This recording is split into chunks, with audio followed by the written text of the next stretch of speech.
Hello, Hasan law study में आपका स्वागत है। आज की इस वीडियो में हम चर्चा करने जा रहे हैं लेबर लॉ सेकेंड में कर्मचारी राज्य बीमा अधिनियम 1948 के अंतर्गत कर्मचारियों को उपलब्ध हित लाभ यानी कि जो प्रसुविधाएँ हैं उनके बारे में चर्चा करेंगे। ये 6 प्रकार की हैं और धारा 46 से लेकर 73 तक में इनका प्रावधान है। तो लेबर लॉ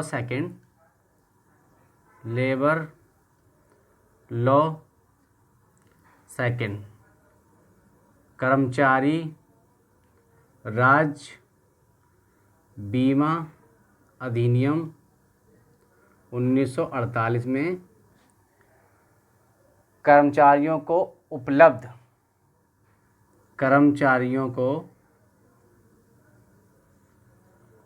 उपलब्ध हित लाभ, ठीक, हित लाभ या फिर सुविधाएं भी कहते हैं इन्हें, ठीक। अगर आप हमारे चैनल पर नए हैं तो मेरा चैनल नीचे रेड बटन दबाकर अभी सब्सक्राइब कर लें, बिल्कुल निःशुल्क है। मेरी इस वीडियो को लाइक करें, शेयर करें और कमेंट भी किया करें। ये धारा इस अधिनियम की धारा 46 से लेकर और 73 तक प्रावधान है।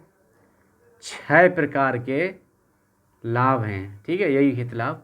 6 प्रकार के लाभों का प्रावधान है। अध्याय 5, इस अधिनियम का अध्याय 5 है। ये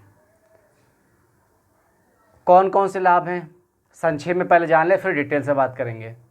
पहला लाभ है बीमारी लाभ। पहला है बीमारी लाभ,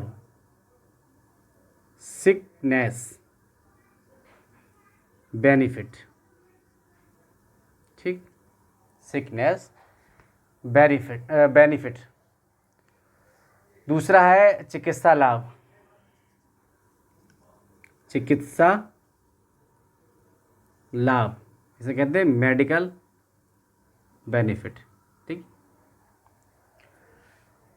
तीसरा है मातृत्व लाभ,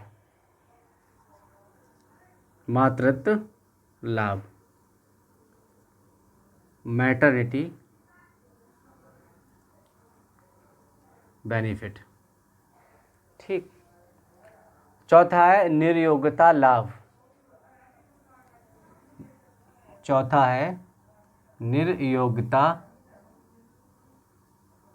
लाभ, डिसएबिलिटी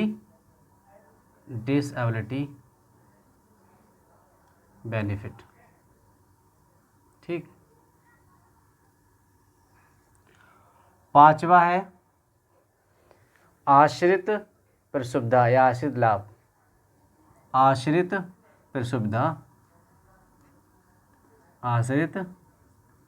प्रसुविधा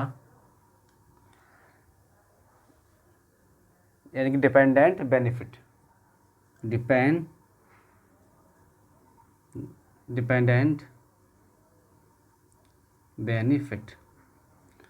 और छठा है अंतिम संस्कार यानी कि दाह संस्कार लाभ,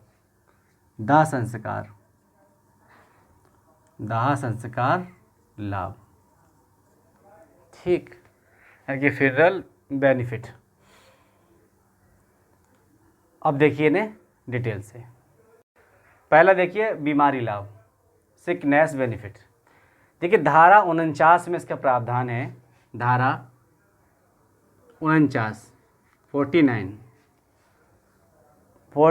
यानी कि 49 के अनुसार बीमारी लाभ का दावा करने में योग्य कोई भी व्यक्ति ऐसे दरों पर लाभ पाने का अधिकारी होगा। मतलब जो अगर कोई व्यक्ति बीमार है और बीमार हालत में है तो उसे बीमारी हालत में और बीमाकृत व्यक्ति है तो उसे लाभ दिया जाएगा बीमारी में।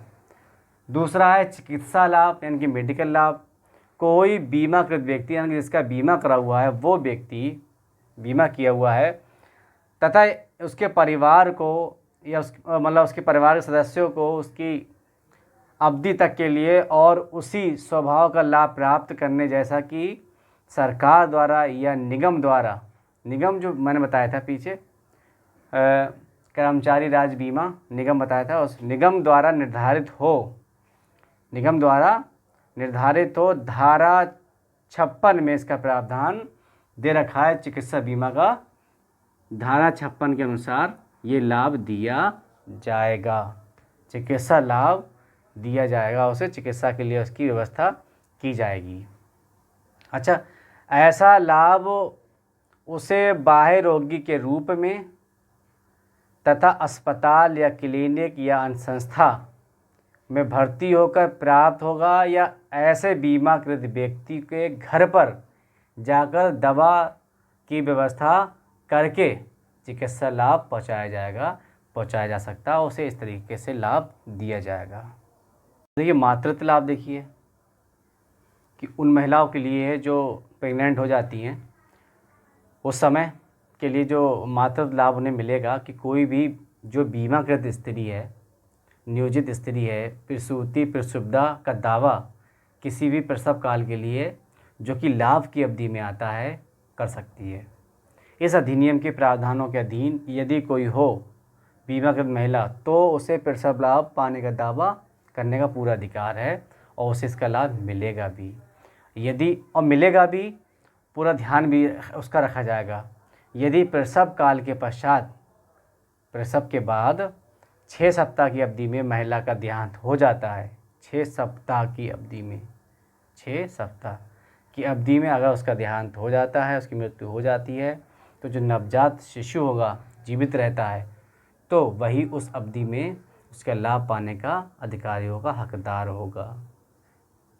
अब देखिए निर्योग्यता, डिसेबिलिटी, मतलब धारा 51 के अनुसार 51, धारा 51 के अनुसार 51 के अनुसार अकॉर्डिंग टू 51 कोई भी व्यक्ति जो न्यूनतम 3 दिन के लिए, 3 दिन ध्यान रहे, न्यूनतम 3 दिन के लिए नियोक्ता प्राप्त कर लेता है, अगर होती है उसे नियोक्ता 3 दिन के लिए, तो उसे इस नियोक्ता का लाभ मिलेगा। 3 दिन तक अगर कोई कार्य नहीं कर पाता है तो उसे इसका लाभ, इस नियोक्ता का लाभ मिलेगा धारा 51 के अनुसार। तो देखिए आश्रित प्रसुविधाएँ, यदि कोई बीमाकृत व्यक्ति, बीमाकृत से मतलब जिसका बीमा हुआ है, बीमाकृत व्यक्ति नियोजन के कारण उस समय मृत हो जाता है जब वह इस अधिनियम के अंतर्गत नियोजित रूप में है, चाहे वह आवधिक अस्थायी नियोक्ता के लिए लाभ पाने का हकदार था या नहीं, और उसे उसके जो आश्रित हैं उन आश्रितों को उसका लाभ मिलेगा। अब छठा देखिए दाह संस्कार, ये 46 धारा 46F के अनुसार, इसमें धारा 46F, ठीक, F के अनुसार तो क्या है कि दाह संस्कार का कर्म, अगर कोई भी कर्मचारी की मृत्यु हो जाती है और वो बीमाकृत कर्मचारी है, बीमाकृत नियोजित व्यक्ति है, नियोजित कर्मचारी है, तो उससे उसकी मृत्यु हो जाती है तो उसके दाह संस्कार का कर्म लाभ मृत व्यक्ति के परिवार के जो सबसे बड़ा जीवित व्यक्ति होगा उसे प्रदान किया जाता है वो लाभ, या फिर उस व्यक्ति को दिया जाता है जिस व्यक्ति ने उसका अंतिम संस्कार किया है, जिसने अंत्येष्टि कर्म को वास्तविक रूप से किया है, उसे इसका लाभ मिलेगा। तो ये 6 प्रकार के लाभ कर्मचारी को दिए गए हैं, प्रसुविधा 6 प्रकार की। अब मिलते हैं अगले वीडियो में, तब तक के लिए बाय। जुड़े रहिए हसन लॉ स्टडी के साथ।